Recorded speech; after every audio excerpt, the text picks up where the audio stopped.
IVM. Hey everybody, welcome to another awesome week on the IVM Podcast Network. If you aren't following us on social media, please do. We're IVM Podcast on Twitter, Facebook, and Instagram. I'd like to thank our sponsors, Paytm Money. So we had a really interesting week on the network. Definitely check out some of the shows that came out there. We had interesting episodes on Cyrus Says, Advertising is Dead, Filter Coffee Podcast, Agla Station Adulthood, Mr. and Mrs. Binge Watch, Pesa Vesa. All of these shows had some really, really cool guests on, and there were some really good episodes out there. Do check them out. I'm sure you'll enjoy them. And with that, let's get you on with your show.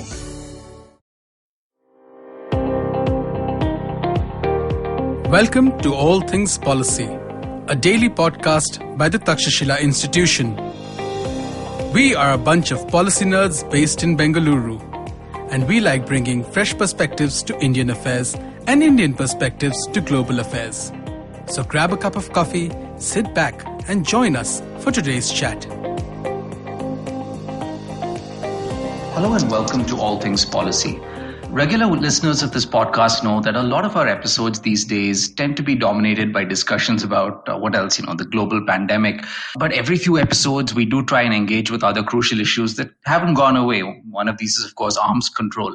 Today, Pranav and I are absolutely thrilled to have Dr. Ulrich Kühn with us. And we're going to talk about arms control and nuclear weapons, especially in the context of Europe. Dr. Kühn is Director of the Arms Control and Emerging Technologies Program at IFSH Berlin. He's also a non-resident scholar with the Nuclear Policy Program at the Carnegie Endowment for International Peace. Dr. Kühn is also the founder of the Trilateral Deep Cuts Commission. He's a former Stanton Nuclear Security Fellow. He's published over 100 articles on arms control, non-proliferation, international security institutions, transatlantic security, and so on. With simple Google search will get you all you need. Dr. Kühn, you've worked on a wide variety of issues related to European and transatlantic security. What got you interested in these subjects specifically? Well, first of all, thanks for having me on the podcast. It's really a pleasure. Thanks. So arms control. Why arms control? To be honest, I would link it to my personal past because I come originally from East Germany. I'm old enough to remember both sides of the wall. I lived in East Germany until 1987. When I migrated with my parents as refugees to West Germany. Later on, I got interested in history. I started studying medieval and modern history, got interested in the 1980s and the whole debate about the NATO dual track decision, the convergence at some point unexpectedly between Gorbachev and Ronald Reagan, and then suddenly the end of the Cold War, and what immense important role arms control played at that time to actually make that happen. And this massive conflict between the two blocs. That was the first time I got interested in arms control. And from there on, it just came back regularly to me. And I learned a lot about conventional arms control, nuclear arms control, and these days, hoping that perhaps we can even extend it to the cyberspace. So as Aditya mentioned, we've done a lot of podcasts on arms control, but a lot of them have been focused on bilateral nuclear arms control and sometimes treaties like the JCPOA and NPT. Rarely have we ever spoken about conventional arms control, and rarely does conventional arms control even make news. We talk about the death of arms control, but in 2015, Russia pulled out of the working group that was negotiating the future of the conventional forces in Europe treaty. Can you please give us a brief overview of what is conventional arms control, why conventional arms control is very important, and the most important treaty in this is the Conventional Forces in Europe Treaty. Could you please give us a brief history about that? Sure. So when people talk about arms control, they mostly, as you just mentioned, they talk about nuclear arms control. They talk about the nuclear forces of the United States and perhaps of Russia, earlier on of the Soviet Union. Then they talk about China, India, Pakistan, and whatnot. So it seems from the outside that the arms control enterprise is a nuclear one. But in fact, that's not true. Because even the main proponents of nuclear arms control, the experts, the academics in the US, Tom Schelling back in the 1950s and 60s, they knew that underlying the layer of nuclear forces, you need to have conventional forces. So the beginning of conventional arms control is basically the conventional standoff of the Cold War.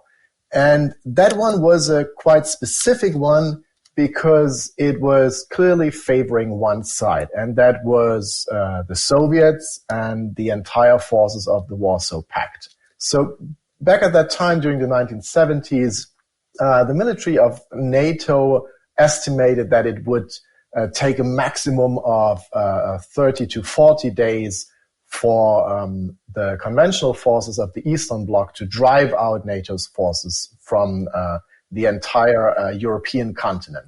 So that was a very bad situation in military terms for the Western Bloc, and they tried to offset it with enhanced nuclear forces. But at the same time, they sought specific talks with the Eastern Bloc about conventional forces. Now, one of the most difficult things that you can do when you're an arms control negotiator is that you try to forge a deal while you're in a very bad position and the other side is in a favorable position. So it's almost impossible to get to an agreement because you basically ask the other side to give something up. And so these talks that NATO was pursuing with the Soviets, those talks were called MBFR, Mutual and Balanced Force Reduction Talks, happening throughout the 1970s and 1980s in Vienna. They moved with the pace of a glacier. So basically nothing was happening. And the first time that the Soviets start moving on conventional forces is, as I just said at the beginning, it's with Mikhail Gorbachev. So Gorbachev, he knows he needs to change something. He basically needs to save money because he wants to reform the Soviet Union. And so he seeks arms control with NATO and with the Americans in order to release funds for the Soviet budget.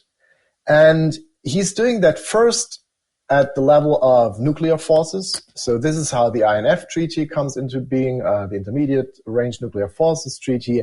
And then, of course, NATO says, look, we need to talk conventional forces because nothing has changed there. We're now in the year 1989. So only a year later, the Berlin Wall will come down, which we don't know in 1989. But so the Western militaries say, we need to change something here. And so the Soviets agree, okay, let's have talks on conventional forces. What's the focus here? And the focus is basically twofold. First of all, let's scale back the massive levels of conventional forces that are facing each other in Europe.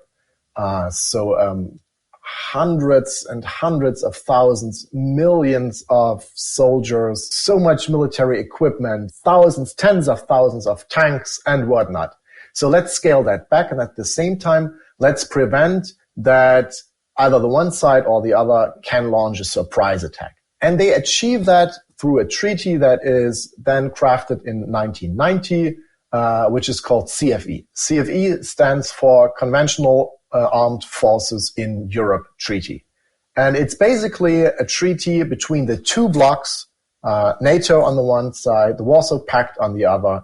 It establishes equal ceilings, so equal limits in the holdings of conventional forces and equipment, and it prevents that overnight the one side could attack the other. And that is something that most people don't know. It's the biggest disarmament treaty that ever was negotiated on this planet, because throughout the next 10 years, almost 80,000 pieces of military equipment get destroyed because of the treaty. So this is a massive disarmament treaty.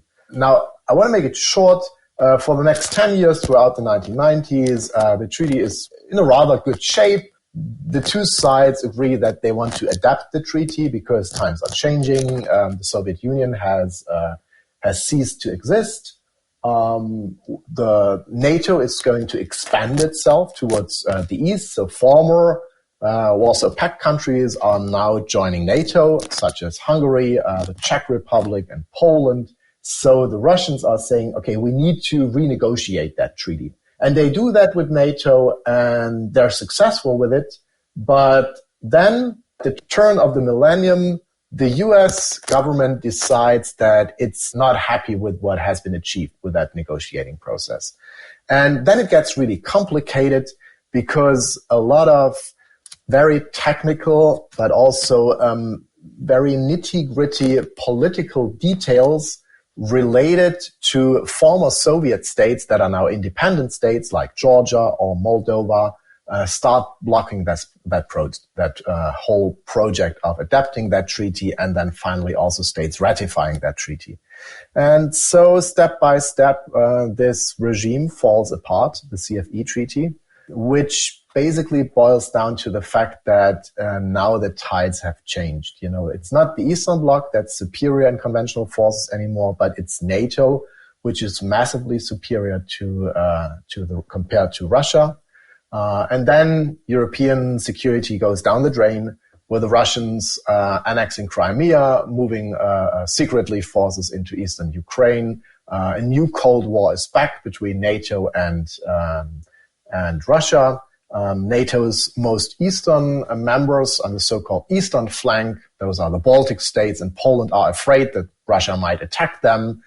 And so a lot of people now these days are again, for instance, in Germany, calling for conventional arms control, because again, that's the fear here, that Russia might use its conventional forces in a regional scenario against the Baltic states.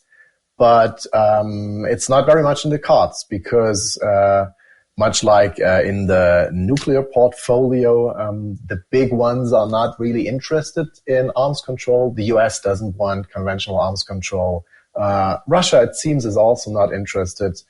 So CFE has been dying a slow death since at least 20 years. And now we have the situation where Europe would benefit from a new conventional arms control regime, but politically, unfortunately, it's not in the cards. That's quite interesting, the way you concisely gave a history of it. You mentioned about how Mikhail Gorbachev was very important in this phenomenon. But in your book, the prologue of your book, you also write about how Gorbachev himself sort of started to dislike the treaty, and he said that it's time to dismantle the treaty. And you also said that NATO started expanding. So is it that because you had all the Eastern European countries joining NATO during this time, and Russian interests also changing because they were much, much weaker than they were before. So did that contribute to two things? Russian threat perception, and second, not having a consensus within the NATO bloc? First about Gorbachev.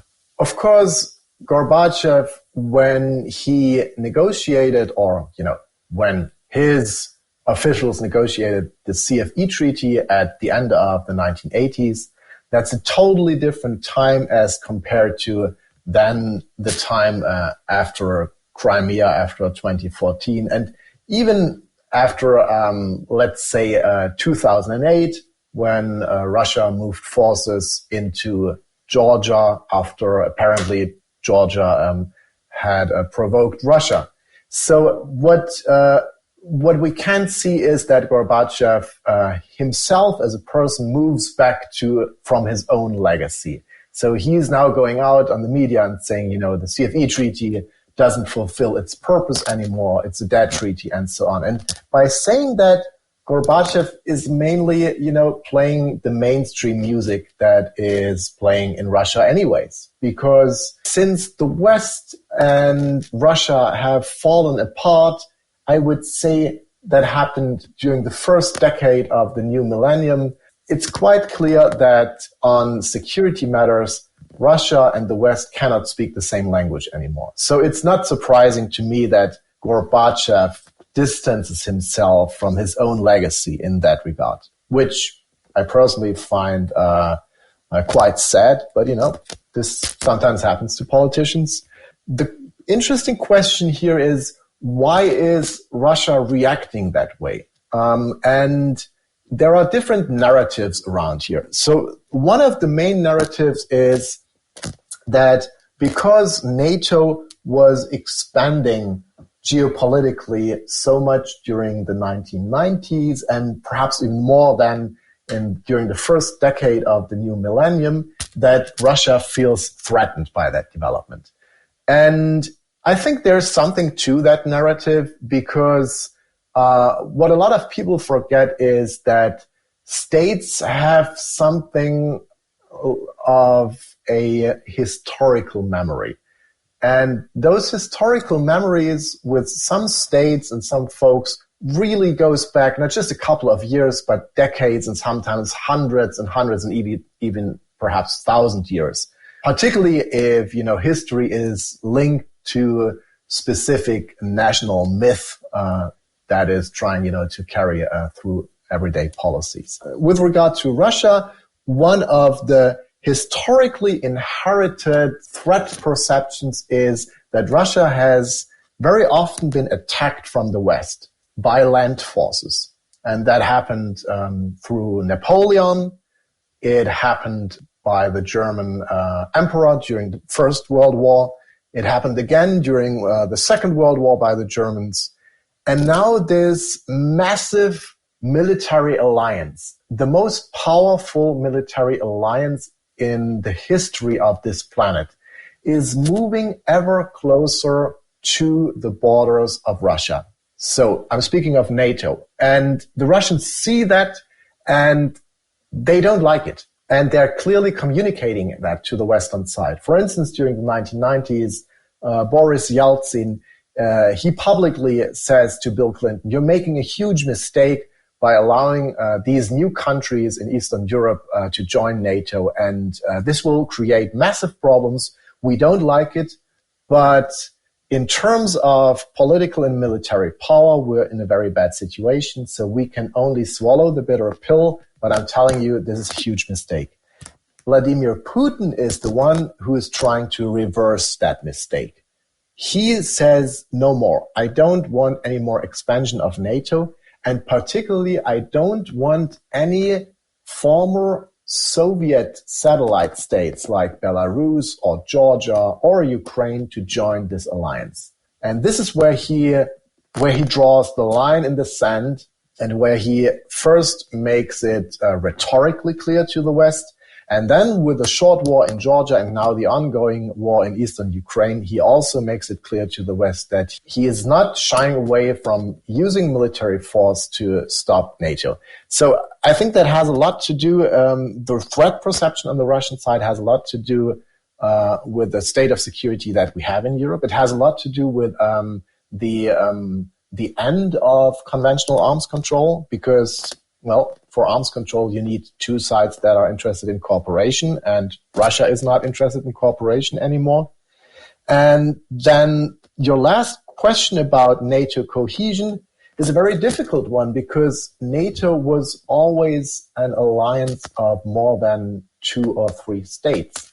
And, when you run this kind of alliance, particularly where you have one 800-pound gorilla in the room, which is the United States, and then you have medium-sized powers like Germany or France, and small, very small countries like Montenegro, the last country to join the alliance, I think last year, then it's very difficult to have something like a cohesive view in policy topics. And that makes particularly governance within NATO extremely difficult. Okay, that's actually really fascinating to learn about the CFE. In fact, we don't really talk much about conventional arms control here in India. And, it just strikes me, we've had treaties in the past that go after specific weapons, for instance, anti-personnel landmines. But if I were to think of a previous major treaty that some sort of broad-based conventional arms control, off the top of my head, I'd probably have to go back a century to maybe, the Washington Naval Treaty of 1922 or the Second London Naval Treaty 1936, if I'm not mistaken.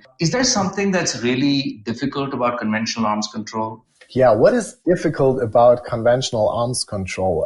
What is difficult about it is you need to have an overarching goal or a focus of the treaty. So as you just said, usually arms control treaties, they try to focus on a specific weapons category. So let's take INF. So you take intermediate range missiles.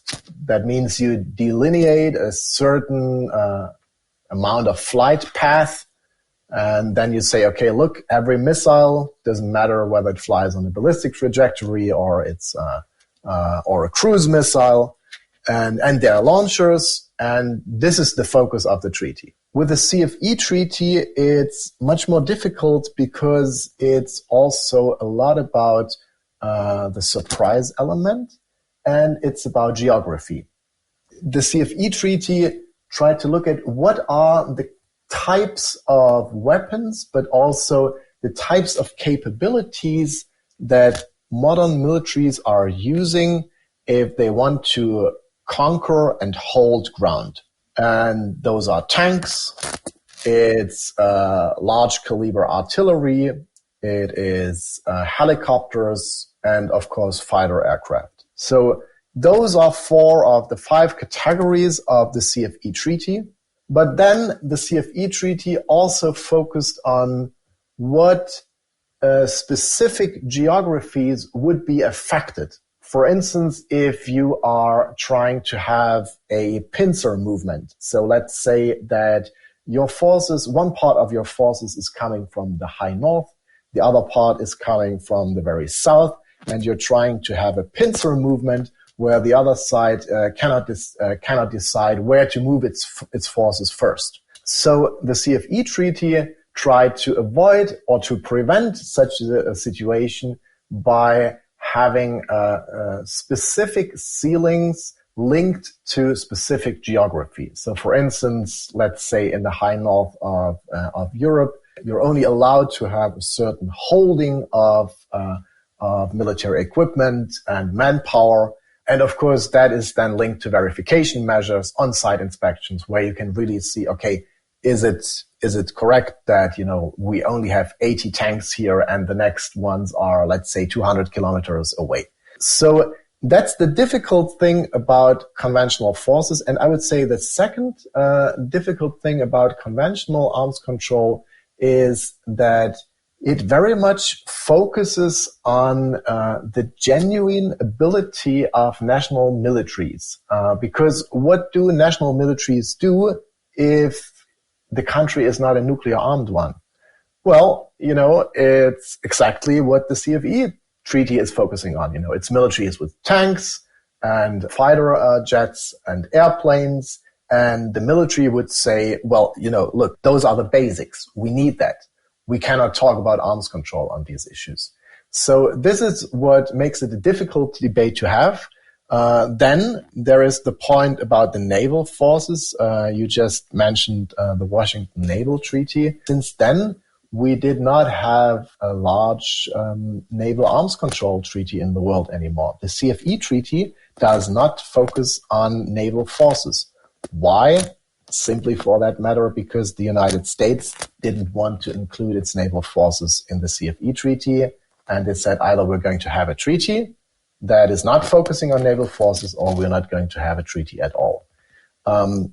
So what about those countries that not only have the army or ground forces, but very much rely on naval forces? Shouldn't a modern conventional arms control regime not also cover naval forces? I think it should, because they are much more interlinked and interoperational these days.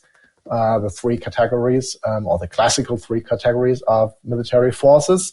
But that again makes it even more difficult because, of course, when we talk about naval forces, then geography brings in totally different aspects. Yeah, I'm sure that there are so many other variables, like you said, geography, the operational capabilities of a specific military and so on. But I just want to move back now to nuclear arms control. You'd mentioned the INF Treaty. Now, this treaty, of course, goes back, like you said, to 1987. And it doesn't seem like Europe was particularly thrilled about the end of this treaty last year. What was the reaction in Europe to the end of the INF Treaty? And how did, for instance, specifically Germany react? Well, when we look at the reaction of Europe to the end of the INF Treaty, then I would say it's almost every reaction that comes from Europe to whatever topic we're talking about. It's never going to be a unified reaction. So Europe is, or let's say the European Union is a weird being, a weird beast. It's not a state like the United States. It's more than just a loose political alliance, but clearly it's made up of national states, and the nation states have very different opinions. And that's the same with the CFE treaty. So we see a lot of European states that are not happy with the US reaction of pulling out of the INF treaty. You can count countries like Germany, the Netherlands, Belgium, but also Macron's France, Spain, Italy. They are all extremely critical of the US decision to pull out of the INF treaty. And the German Chancellor, Angela Merkel, she tries to intervene the very last second, and she only manages so that the US extends, I think, for 2 more months, the period before they officially announce to pull out of the treaty. So those European states are not happy about the end of INF because what they fear is a return to the Cold War style arms racing that we have seen on the continent with conventional and nuclear-tipped missiles on both sides, extremely short warning times, between 3 and 5 minutes, and just a heightened risk of nuclear use on the European continent. And then you have other countries that are not so much worried about the nuclear arms racing, but which are more worried about what is Russia actually doing. Here I would count particularly the Eastern European countries.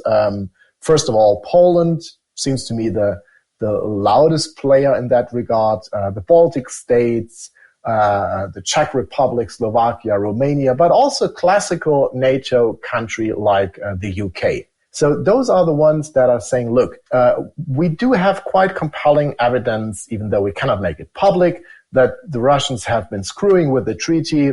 They have secretly developed a new ground-launched cruise missile in violation of the INF treaty. The Americans have tried to convince the Russians to come back to treaty compliance for many years, already starting during the Obama years.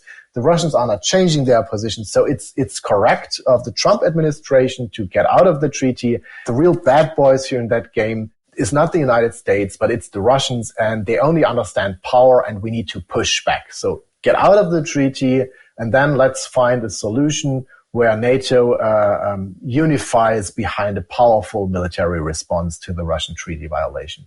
So those are the two big camps that I see in Europe. And until the very day, they're still wrestling with the problem. And it seems to me that NATO did not find a way how to address the problem because the treaty is now gone. Do we have more security in Europe? I would say no, we have less security. The Russians still have the treaty-busting missile. The Americans have started the process of developing their own missiles, which I think is not so much a reaction to the Russians, but more to the Chinese theater. We can talk about that, why the Americans are doing that. And in between are the Europeans, and yeah, they have the choice between a bad situation and a worse situation, and they don't really know what they should be doing. Right. Actually, I'd love to hear what you think about why the Americans are doing this. Well, I think that the Americans saw it as a chance to get out of the treaty. They knew, yes, we would be the first to officially pull out, so we would get quite some shit for that, but still at the same time we can probably correctly finger point to the Russians and say, look, they're responsible for the end of the treaty, we're just being consequent. But the real reason behind it is China. So the INF treaty limited the intermediate range forces of 2 countries only, of the United States and of Russia. Those 2 countries were not allowed to have this weapons category. All other states on the planet were allowed to have it. And a lot of states still develop those missiles and have them.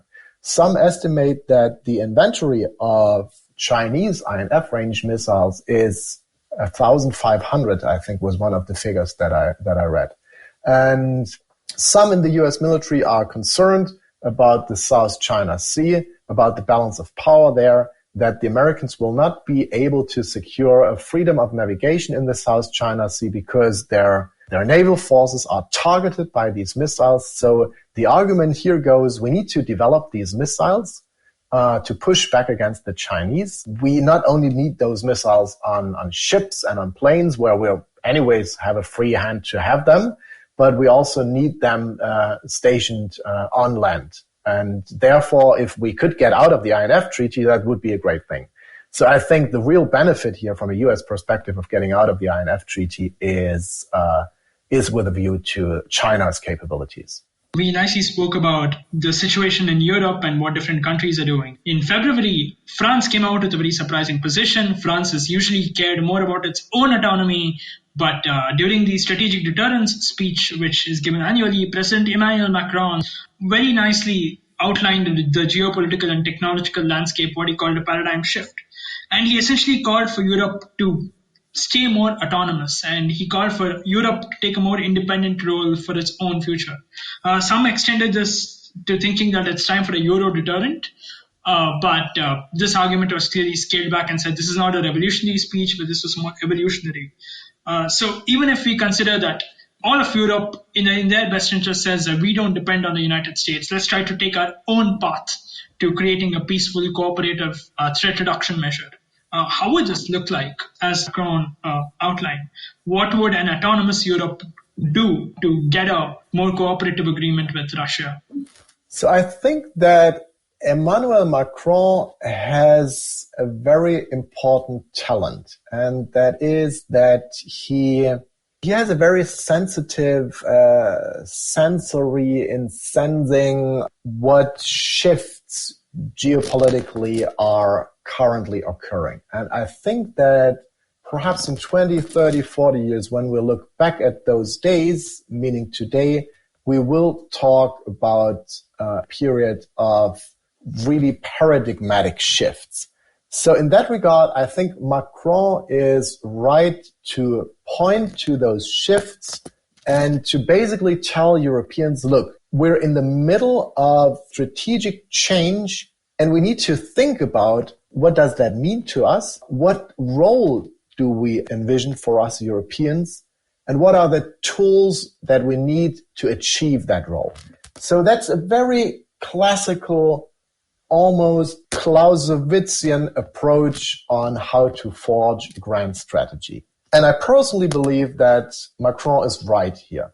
When we look at the way that America has turned away from Europe, and I'm not only meaning that in a geopolitical sense of a pivot to Asia that did not start under Trump, but that clearly dates back to Barack Obama, the United States first focusing on the Middle East under George W. Bush. So it's clear, or it should be clear, I would argue, for Europeans, that the US has its center of attention and gravity not on Europe anymore. And that's understandable. The US is a global power, and global powers care about who is the next challenger. And for the US, increasingly, the next challenger is China. So in that regard, Macron is right. I think he's also right when we look at how the US is turning away from Europe in a normative sense. And here clearly Trump comes into the picture, but not just Trump. It dates back earlier.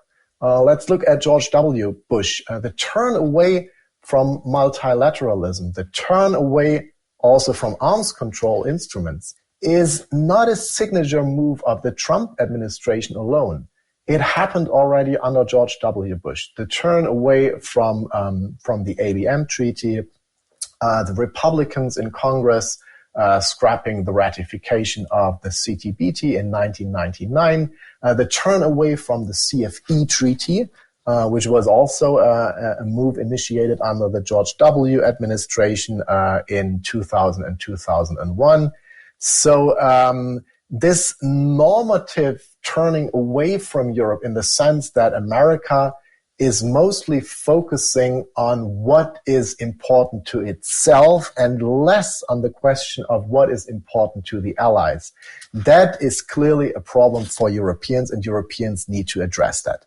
Now, what does that mean? First of all, it means that Europeans need to ask themselves, what shall be our place in this emerging big power concert, let's say in 20, 30, 40, 50 years time from now on. If the US is steering towards a new Cold War with China, then it looks increasingly like Russia would join China, even though Russia would, in my understanding, then be a junior partner to the Chinese. You should never go to Moscow and tell that the Russians, but I think that's what's going to happen. And the question for the Europeans is, do they simply want to be continue to be the junior partner of the Americans? Or will they be increasingly cast in a very uncomfortable position between, on the one hand, the Americans, on the other hand, the Russians and the Chinese? Do they want to be their own center of gravity and power?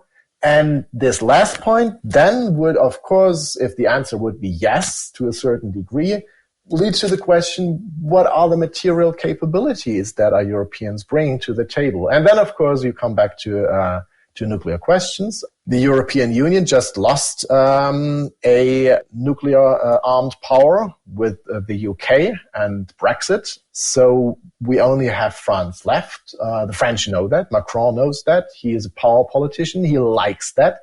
It gives additional status to the French. This is also why he's initiating that debate.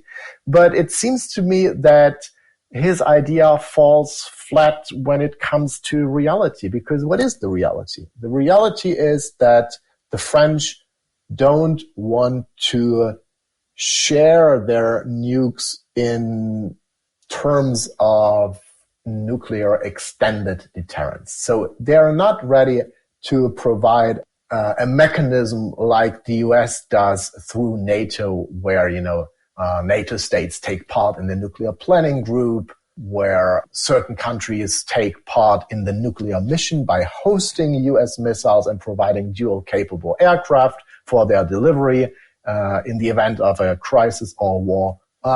Nothing of that is possible in French thinking. And at the same time, you got a lot of countries that don't even want that. Some countries don't want it because they want to stick to the American arrangement. They hope that Trump is going away, that Joe Biden is being elected in November, that everything will get back to normal, that America will again become the benevolent hegemon. I think that's, excuse my words, BS. I don't know how open I can be on that podcast. Let's face it, this is not reality. America has changed and America will continue to change. And then there are those countries in Europe that are very critical when it comes to the nuclear mission per se, that are saying, we shouldn't bet our future and we shouldn't make our future dependent on nuclear weapons. Doesn't matter whether it's US weapons and nuclear weapons through NATO or whether it's some French deterrent or Euro deterrent. We should seek different means.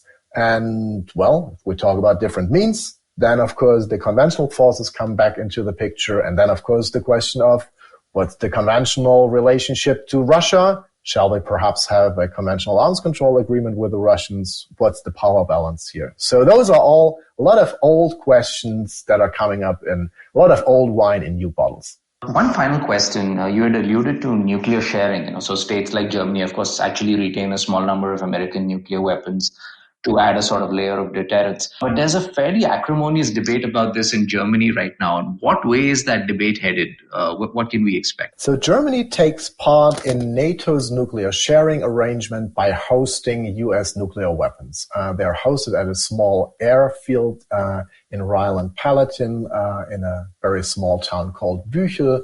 No one knows officially the numbers. It's kind of like an open secret, so it's less than 20 B-61 nuclear free-falling gravity weapons. And this sharing arrangement is in place since decades, since the 1960s. And now Germany has come to the point where it increasingly needs to make a decision, because the dual-capable aircraft, the German aircraft that are supposed to deliver those bombs in the event of a crisis, are extremely old. German Tornadoes built in the 1970s. They're super old, and it gets increasingly very complicated and very costly to have them maintain flight. So the idea that was brought forward by the Ministry of Defense was, why don't we buy a big, not a big, but a medium-sized batch of Eurofighters, and why don't we buy a couple of F-18 fighters from the Americans, because those ones are already certified for the nuclear missions, so they can carry those bombs, and so we can seamlessly continue the nuclear mission. Now, one has to know a couple of things about domestic German politics. The first one is nuclear weapons have never been famous with Germans. It was always that an overwhelming majority, whatever polls you look at, Germans oppose nuclear weapons. And they also oppose Germany taking part in the NATO nuclear mission.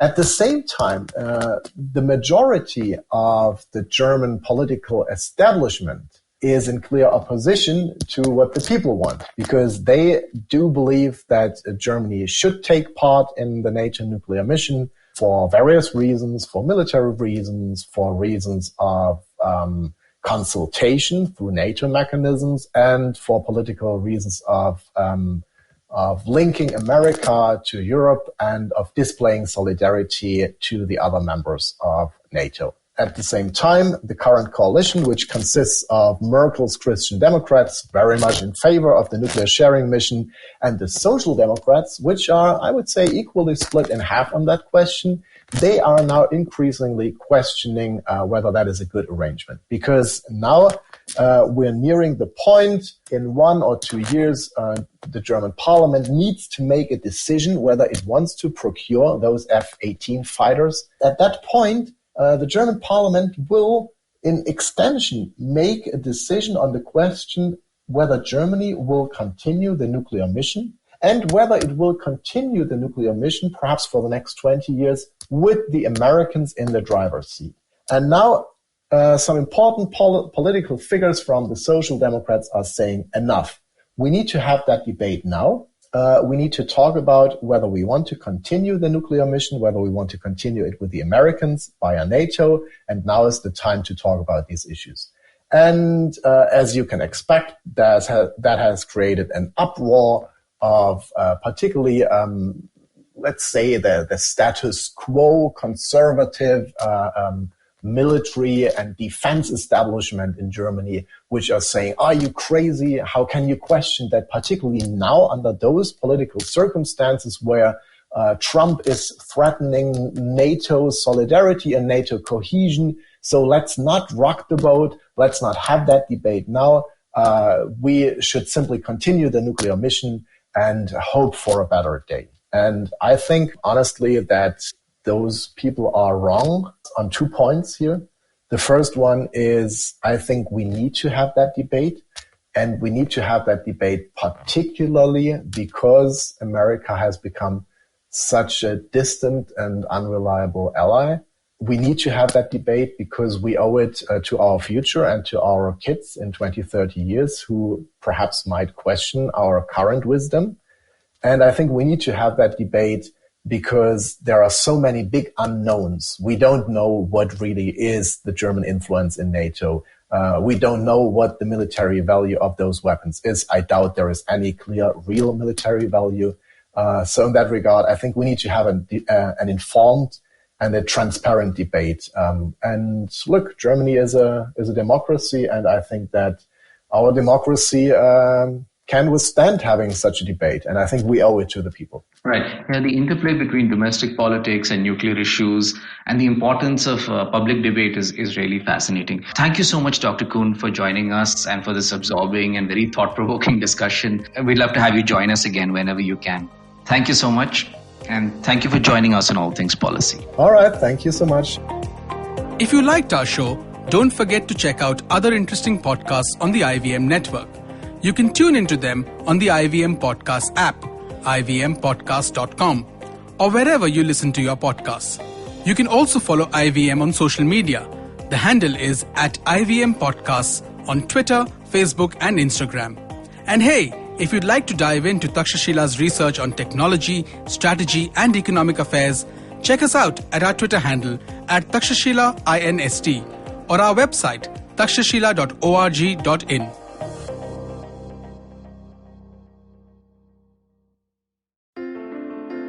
Entertainment is like food for the brain. It's a window to culture and a great way to understand the world around us. The internet has changed what it means to be an entertainer, creating new storytellers with millions of fans. It has spawned a new breed, the story sellers, those behind the scenes creating the business for this ecosystem. They work with brands, platforms and channels who are keen to capitalize on an audience hungrier than ever for more stories. I'm Vineet Kanabar, and I have a ringside view to how stories are told and sold. On my show, I bring you creators, artists, executives and marketers for a freewheeling conversation around the business of entertainment. Tune in to Storytellers and Story Sellers for personal stories, analysis and criticism every Thursdays as I talk to the brightest minds telling or selling great stories today.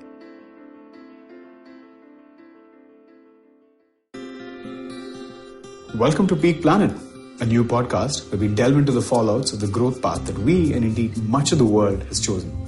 Sustainable growth is the buzzword. Until we nail that down, we need to ensure that we keep our population healthy and also have the resources for our increasingly urban lifestyles. I'm Karthik Ganesan, a researcher at the Council on Energy, Environment and Water, a Delhi-based policy research institute where for almost a decade we've been trying to explain and change the use, reuse and misuse of our resources. In the first season of Peak Planet, we take up air pollution, public enemy number one and an invisible one at that. Increasingly, the most important risk factor for adverse health outcomes, air pollution has become the most unwanted byproduct for an aggressively growing economy. Over 4 episodes, we find out how prepared our systems are to deal with this crisis. You can catch the entire first season of Peak Planet out now on the IVM Podcasts app or website or wherever you get your podcast from.